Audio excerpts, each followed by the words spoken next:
एक शाम प्राची टीवी पर सीरियल देख रही होती है। तभी उसकी सास वहां आती है।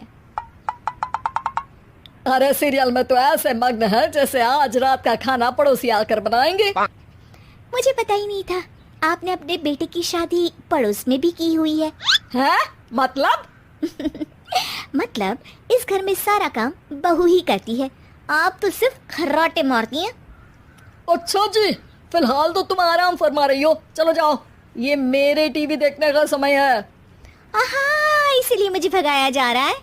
सॉरी, अब तो बिल्कुल नहीं जाऊंगी। प्राची की इस बात पर दोनों सास बहू के बीच टीवी रिमोट के पीछे बच्चों जैसी छीना झपटी शुरू हो जाती है, जिसके बीच श्लोक भी काम से घर वापस आ जाता है। हाँ, आज मेरी चूहे बिल्ली की जोड़ी किस बात पर झगड़ रही है? अरे तेरे बीवी मुझे टीवी ही नहीं देखने दे रही। अरे तुम्हारी मम्मी मुझे खाना बनाने के लिए फोर्स कर रही है। अरे वाह, ऐसे बेतुके रीजन पर तो बच्चे भी झगड़ा नहीं करते। अरे मुझे कुछ मत बोल, सब इसने ही शुरू किया है। हाँ हाँ, जैसे आप तो बहुत दूध की धूली है ना। अरे बस दोनों चुप।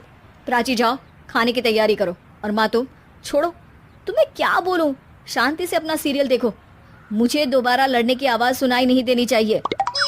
ऐसा बोलकर श्लोक वहां से चला जाता है, जिसके पीछे पीछे प्राची भी कुछ न कुछ बड़बड़ाते हुए रसोई में चली जाती है। हाँ हाँ, सासू जी को तो कुछ बोलेंगे ही नहीं, बस मुझ पर ही हुक्म चलता है, खाना बनाओ, जैसे मैं इनके घर में खाना बनाने के लिए आई हूँ।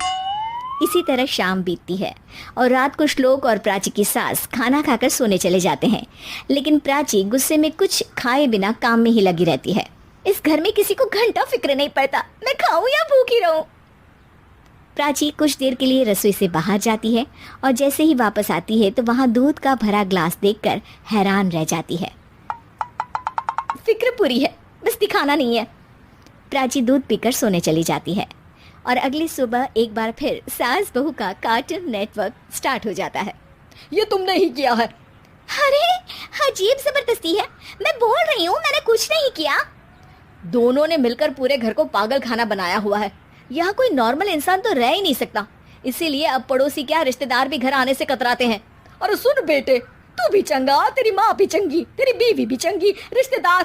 हाँ जी, आपको नहीं पता क्या, गंगाधर ही शक्तिमान है, रिश्तेदार ही। हाँ हाँ, बस समझ गया। कभी जानवरों जैसे लड़ेंगी तो कभी जुगलबंदी करेंगी। भाई मैं आप दोनों के बीच में नहीं फंसना चाहता।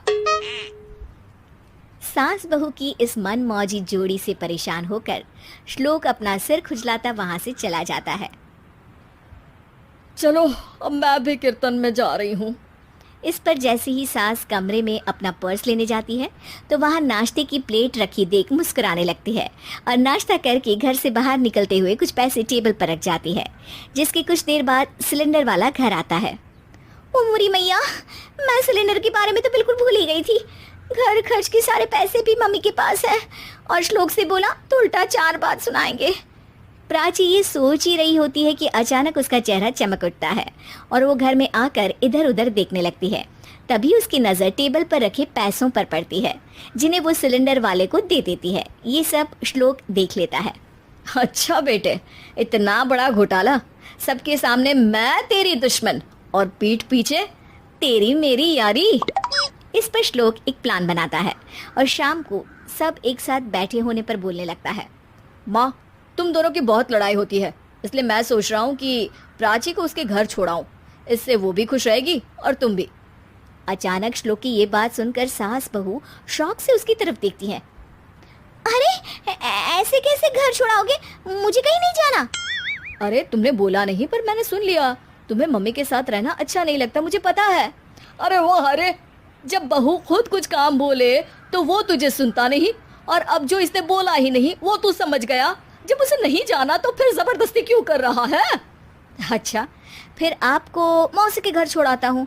बस अब आप दोनों एक घर में एक छत के नीचे नहीं रह सकती। मैं इस टॉम एंड जेरी की जोड़ी को और नहीं झेल सकता। है? ऐसे कैसे नहीं रह सकते? तुम्हें इतनी दिक्कत है तो तुम्हारा बोरिया बिस्तर पैक कर देती हूँ, लेकिन मम्मी जी कहीं नहीं जाएंगी। बिल्कुल यही सुनना था मुझे। अगर दोनों में इतना ही प्यार है फिर हर वक्त ये लड़ाई का नाटक क्यों करती हो? देखा मैंने कैसे माँ किचन में दूध रखती है और तुम उनके लिए कमरे में नाश्ता रखती हो, और कैसे वो पहले ही तुम्हारी दिक्कत समझकर घर में पैसे रखकर बाहर जाती है। अरे भाई, इतना ड्रामा तो डेली सोप में भी नहीं होता जितना तुम दोनों ने इस घर में फैलाया हुआ है। तू हमें टॉम एंड जेरी बोलता है ना, तो याद कर वो दोनों भी एक दूसरे को बाहर वालों की बुरी नजर से बचाने के लिए हमेशा सबके सामने लड़ते थे, लेकिन अकेले में दिक्कत के समय मदद भी तो करते थे। बस हमारा रिश्ता भी कुछ ऐसा ही है। और वैसे भी अगर सास बहू में तू मैं नहीं होती तो दुनिया वालों को कहानियाँ कैसे मिलेंगी?